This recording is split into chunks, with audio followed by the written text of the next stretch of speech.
মানে সম্মানিত দর্শক সহ দেশবাসী ও বিশ্ববাসীকে সচেতন করছি। তো বন্ধুরা, ত্রাণের টাকা আত্মসাৎ করা সহ চাঁদাবাজি করা, মব করা, মানুষের ঘর বাড়ি মাজার ভাঙ্গা সহ অসংখ্য অপরাধ করা বা সমর্থন করাকে যারা বিপ্লবী বলে তাদেরকে শয়তানে জন্ম দিয়েছে, এবং যারা করে তারাও শয়তানের বাচ্চা। তারা সবাই হলো বিধর্মী, কারণ এই কাজগুলি সৃষ্টিকর্তা ও বিশ্বনবী সমর্থন করে না। তো বন্ধুরা, আমি ধর্মীয় গ্রন্থের কথা আমি বাজি দিলাম। আমাদের প্রাথমিক শিক্ষা থেকে শুরু করে সর্বোচ্চ বিদ্যাপীঠ বিশ্ববিদ্যালয়ের কোনো বইয়ে এগুলি সমর্থন করে বা লেখা আছে? উত্তর না।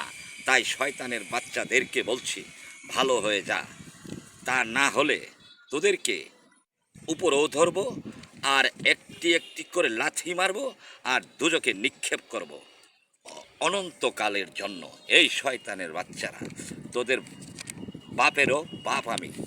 বাংলাদেশ সহ সারা বিশ্বের জন্য কর্ম ধর্ম রাজনীতি সঠিকভাবে প্রতিষ্ঠা করার বিশ্বের সেরা বিপ্লবী, বুঝতে পারছিস? আমি বিশ্বের সেরা সেলিব্রিটি, ইমাম মেহেদির সৈনিক। ধন্যবাদ সৃষ্টিকর্তা সর্বশক্তিমান।